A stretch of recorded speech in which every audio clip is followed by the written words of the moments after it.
My name is Melissa, and I grew up in a typical middle-class family. Mom worked as a nurse, and Dad was a mechanic. We weren't rich, but we had enough to get by comfortably. After graduating from college with a degree in education, I landed a job at a public elementary school in my hometown. My days were filled with lesson plans, finger paintings, and the infectious laughter of children. One Friday evening, my best friend Sarah insisted I join her for a party. Reluctantly, I agreed. I threw on a simple blue dress and headed to the address Sarah had texted me. The party was in full swing when I arrived, the small apartment packed with people I didn't know. "Melissa," Sarah's voice cut through the noise.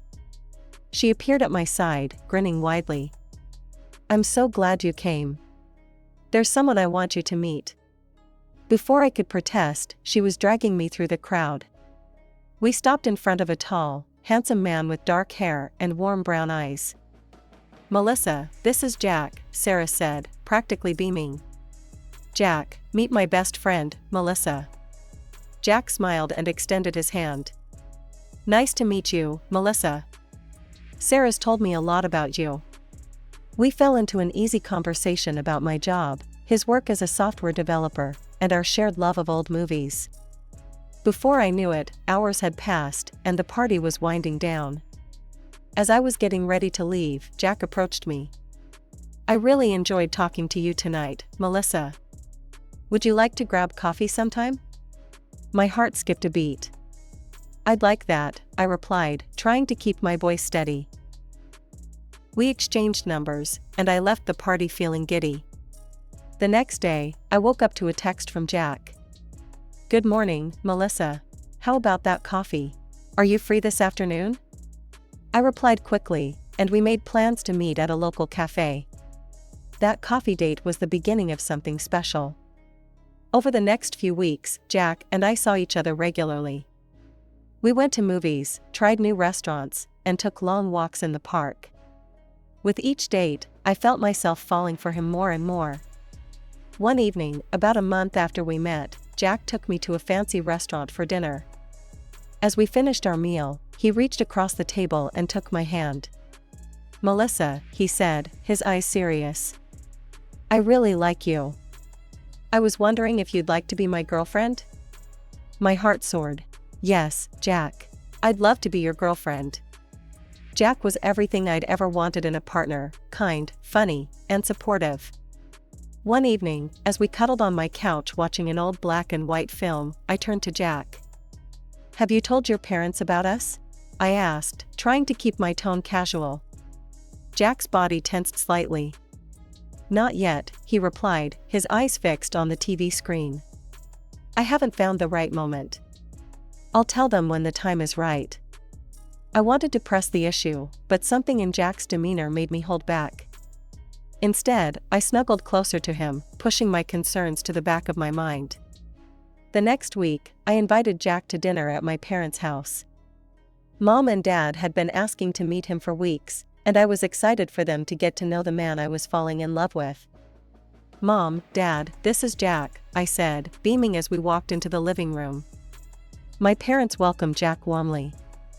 Mom had prepared her famous pot roast, and we all sat down to a lovely meal. The conversation flowed easily, with Jack charming my parents with stories about his work and his travels. The evening ended on a high note, with my parents pulling me aside as Jack went to get our coats. "He's wonderful, honey," Mom whispered, giving me a hug. "We're so happy for you." As Jack and I drove home, I couldn't help but bring up the subject of his parents again. "Jack, why haven't you introduced me to your family yet? Are you ashamed of me?" Jack's hands tightened on the steering wheel. "Of course not, Melissa. It's just, my parents can be a bit difficult. I want to make sure the timing is right." I sighed, not entirely satisfied with his answer, but decided to let it go for now. Our relationship continued to grow stronger over the next year and a half. Yet, the issue of his parents remained a sore spot. Every time I brought it up, Jack would find a way to change the subject or make light of the situation. I tried to be patient, to trust that he had his reasons, but I couldn't shake the feeling that he was hiding something from me. Then, on a crisp autumn evening, everything changed. Jack proposed to me at the restaurant, and I agreed to the sound of applause from other customers. On the drive home, still giddy with excitement, I turned to Jack. "I can't wait to tell my parents. They're going to be so thrilled." Jack smiled, but I noticed a hint of tension in his expression. "Actually, Mel, I think it's time you met my parents. How about we go see them this weekend?" I was surprised by the sudden change of heart, but delighted nonetheless. "Really? That would be wonderful, Jack." When we pulled up to Jack's childhood home, I couldn't help but gasp. The house was enormous, a sprawling mansion with manicured lawns and a fountain in the circular driveway. In the parking area, I spotted 3 luxury cars that probably cost more than my yearly salary. "Jack," I whispered, my eyes wide. "You never told me your family was, well, rich." He shrugged, looking uncomfortable. "It never seemed important. Come on, let's go in."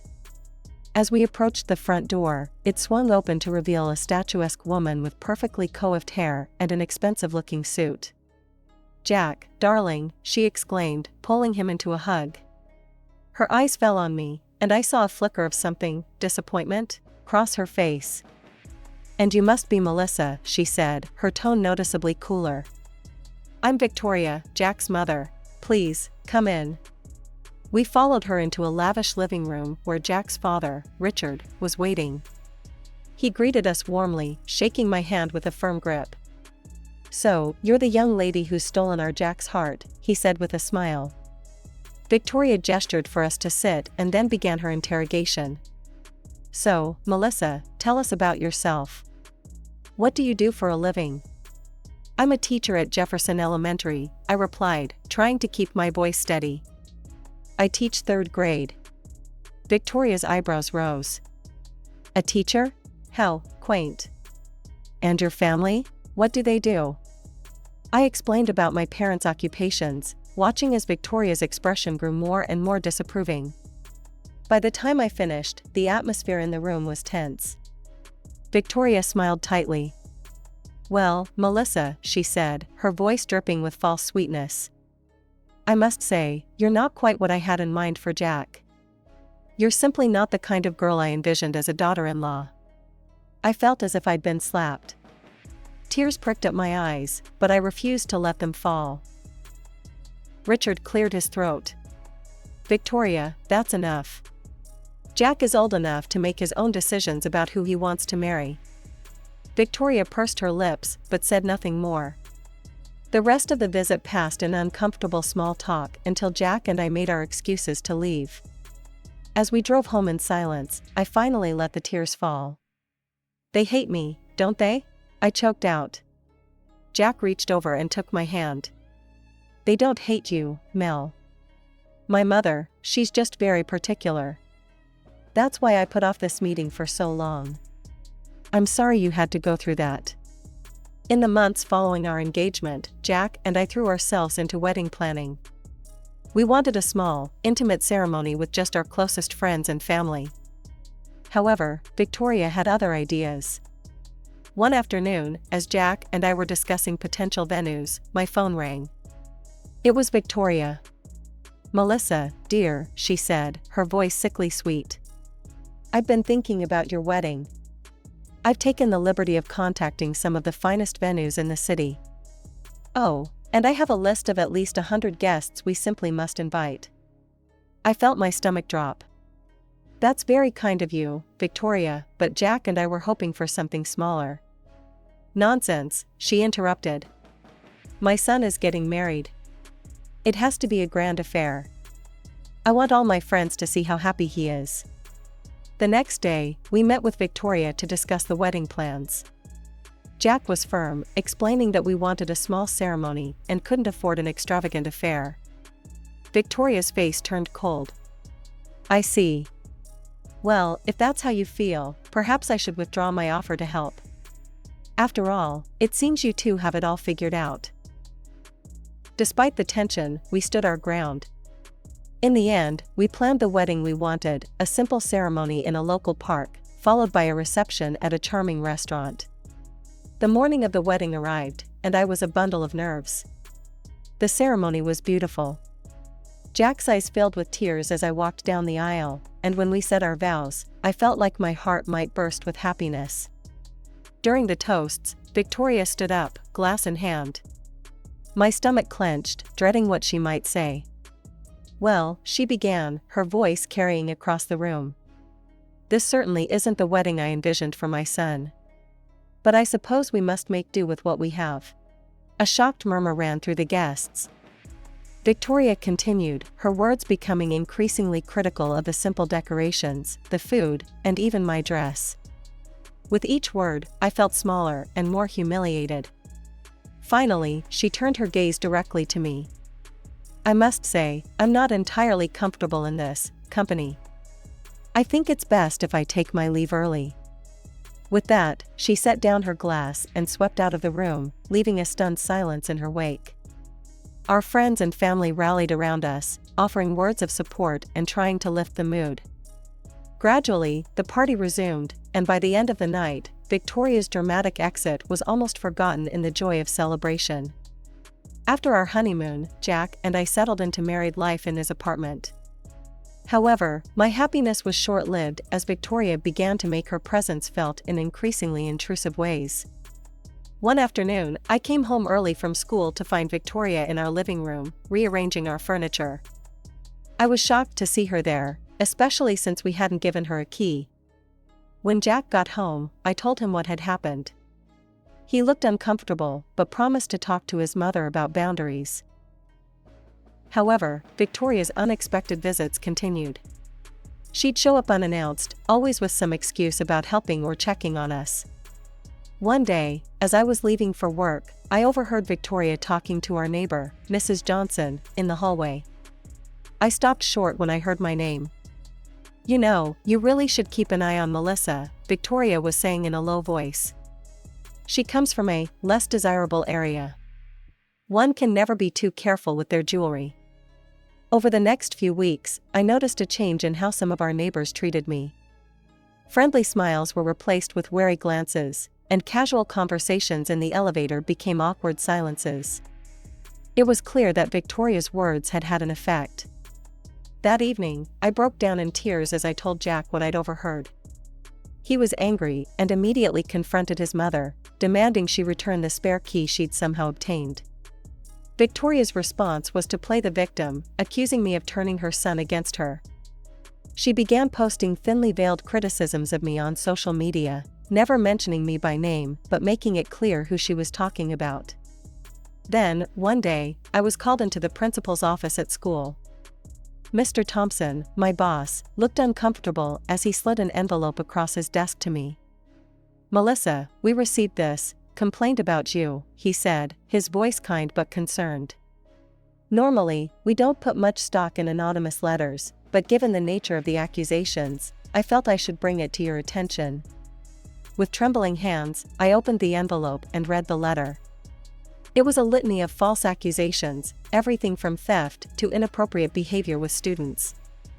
My mind reeled. There was only one person who could be behind this, Victoria. Mr. Thompson assured me he didn't believe the accusations, but warned me that rumors had started circulating among some of the staff.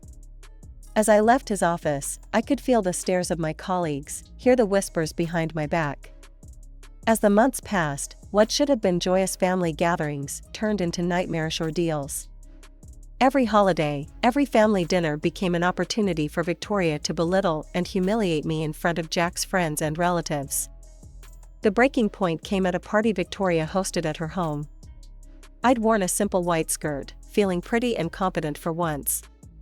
As the evening wore on, I noticed people giving me odd looks and snickering behind their hands. It wasn't until Jack arrived late and pulled me aside that I learned the horrifying truth. "Mel," he said, his face a mix of anger and embarrassment, "there's a huge red stain on the back of your skirt. It looks like ketchup." My cheeks burned with humiliation as I realized I'd been walking around all evening with this stain, completely unaware. But worse was to come. Victoria, it seemed, had been busy taking photos of me throughout the night, always angled to prominently display the stain. By the time we got home, these photos were all over social media, accompanied by Victoria's mocking comments. The next day at school was a nightmare. Some of my students had seen the photos, and I could hear their whispered jokes and giggles. It took all my strength not to break down in tears in front of my class. That evening, I told Jack I couldn't take it anymore. "I'm done with these family gatherings," I said, my voice trembling. "I can't keep subjecting myself to your mother's cruelty." To my relief, Jack agreed. "You're right, Mel. We'll stop attending. My mother's behavior is unacceptable." Amidst this turmoil, I discovered I was pregnant. For a brief, shining moment, I hoped this news might soften Victoria's heart. Perhaps the prospect of a grandchild would bring peace to our fractured family. I couldn't have been more wrong. Victoria's reaction to the news was chilling. "Are you sure it's Jack's?" she asked, her voice dripping with insinuation. "After all, you two haven't been around much lately. Who knows what you've been up to?" I was stunned by her accusation, but I soon realized it was more than just cruel words. I began to notice a car following me on my way to and from work. At first, I thought I was being paranoid, but the same nondescript sedan kept appearing wherever I went. Shaken, I called the police. To my shock, when they tracked down and questioned the man, he admitted he was a private detective hired by Victoria to follow me. She had convinced herself that I was cheating on Jack and that the baby wasn't his. When Jack found out, he was livid. He confronted his mother in a heated phone call that I could hear from across the room. Victoria, caught red-handed, had no choice but to call off the detective. Months passed, and soon it was time for our baby to arrive. The delivery was long and difficult, but when I finally held our son in my arms, all the pain melted away. However, as I looked at him, I noticed something unexpected. Our beautiful baby boy had a much darker complexion than either Jack or me. He looked almost biracial. A seed of doubt planted itself in my mind. Would Jack think I'd been unfaithful? Before he could voice any suspicions, I insisted on a DNA test. The wait for the results was agonizing, but finally, we got the news: Jack was indeed our son's biological father. The doctor, seeing our confusion, suggested another possibility. "It's possible this trait comes from one of your parents. We could do DNA tests on them as well, to trace the genetic line." My parents, when approached with the idea, were calm and agreeable. They understood our confusion and were happy to help solve the mystery. But the thought of telling Victoria made my blood run cold. Given her past accusations and behavior, I feared how she might react to this news. Would she use this as ammunition in her ongoing campaign against me? As I cradled our beautiful, mysterious baby boy, I looked at Jack. "What are we going to do?" I asked, my voice barely above a whisper. Jack took my hand, his eyes full of love and determination. "We're going to love our son, no matter what. And we'll get to the bottom of this. Together." The day Victoria first saw her grandson should have been a joyous occasion. Instead, it turned into a nightmare. As soon as she laid eyes on our beautiful baby boy, her face contorted with shock and disgust. "What is this?" she shrieked, recoiling from the crib. "This child is too dark. He can't be Jack's." Before I could even respond, she rounded on me, her eyes blazing with fury. "You whore! You cheated on my son with some black guy from the alley, didn't you?" "Victoria, please," I begged, tears welling in my eyes. "We've done a DNA test. Jack is the father. I've never been unfaithful." But she was beyond reason. She stormed out of our apartment, and I thought that was the end of it. I was wrong. A few hours later, when I returned from a quick errand, I found all of my belongings strewn across the hallway outside our apartment. Clothes, books, even my underwear, all scattered on the floor for anyone to see. I stood there, shocked and humiliated, as neighbors peeked out of their doors to see what the commotion was about. Jack was livid when he came home and saw what his mother had done. He immediately called her, putting her on speakerphone so I could hear. "Mom, this has to stop," he shouted. "We've done a DNA test. I am the father. Melissa has never cheated on me. Victoria's voice was cold and dismissive. DNA tests can be faked. I know what I see. We even had my parents take DNA tests, which confirmed their relationship to our son. But Victoria refused to listen to reason. When we suggested she and Jack's father take tests as well, she categorically refused. Victoria's obsession only grew worse over time. She began calling me from unknown numbers, leaving threatening voicemails. "Admit you cheated, or I'll destroy both your careers," she hissed in one particularly chilling message. She sent compromising letters to both Jack's workplace and my school.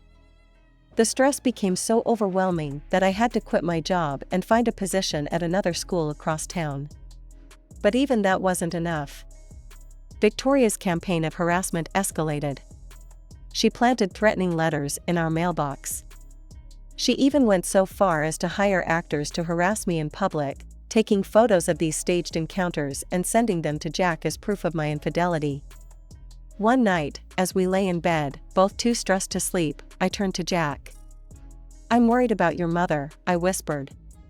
"This behavior, it's not normal. I think she might need help." Jack nodded slowly. "I've been thinking the same thing. But she'd never agree to see someone."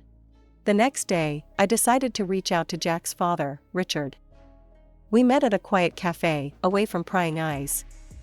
Over coffee, I poured out everything that had been happening, the harassment, the threats, the elaborate schemes Victoria had concocted. Richard listened, his face growing more and more concerned. When I finished, he sat back with a heavy sigh.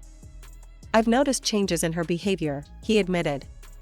"But I had no idea it had gotten this bad." "You're right, she needs help. But she'd never agree to see a psychiatrist willingly." We spent the next hour brainstorming how we could get Victoria the help she clearly needed without her knowing. Richard's plan was simple, but effective. Under the guise of changing insurance providers, he convinced Victoria to undergo a comprehensive health checkup at a new clinic. To our surprise, she agreed without much fuss. The day of the examination arrived, and we all waited anxiously for the results. When they came, they were more shocking than any of us could have imagined. Victoria was diagnosed with a complex mental illness, one that was genetically transmitted through the female line in her family. The doctor explained that without early intervention, the women in her family tended to experience severe mental health deterioration as they aged. Victoria's erratic behavior and obsessive actions were symptoms of this progressive condition. The news hit us all hard, but it also brought a sense of relief. There was a reason for Victoria's actions, a medical explanation for the torment she had put us through. With the diagnosis came a treatment plan, and Victoria was admitted to a specialized clinic for care. But the revelations didn't stop there. Richard, in an attempt to understand the genetic components of Victoria's condition, decided to undergo genetic testing himself. The results shook our family to its core. Richard was not Jack's biological father. When Richard shared this news with us, the pieces suddenly fell into place. It wasn't me who had been unfaithful, it was Victoria, years ago, with a man of African descent. The very thing she had accused me of, she had done herself. I expected anger or resentment from Richard, but his reaction surprised me. He looked at Jack with tears in his eyes and said, "Son, I may not be your biological father, but I raised you. I loved you from the moment you were born, and nothing will ever change that. You are my son in every way that matters." Jack hugged his father tightly, affirming that Richard was and always would be his dad. As for his biological father, Jack decided he had no interest in searching for him. "The man who raised me, who stood by me through everything, that's my real father," he declared. With Victoria receiving the care she needed and the truth finally out in the open, a sense of peace settled over our family. Richard, free from Victoria's influence, became a doting grandfather to our son. He would spend hours playing with him, marveling at his curly black hair and striking blue eyes. One evening, as we sat in the living room of Richard's spacious house, he made an unexpected proposal. "Why don't you all move in here?" he suggested. "This place is too big for just me, and I'd love to have my family close." Jack and I exchanged glances, then smiled. It felt right, like the beginning of a new chapter for all of us. We agreed, and within a few weeks, we had moved into Richard's home. Life settled into a new, happier rhythm. Our son grew into a handsome, swarthy boy, his mixed heritage evident in his features. But to us, and to everyone who knew our family's story, his appearance was simply a part of who he was, a beautiful, loved child. Victoria remained in the clinic, receiving the care she needed. While we didn't visit often, we made sure she was comfortable and well treated. It wasn't a perfect ending, but it was one we could live with.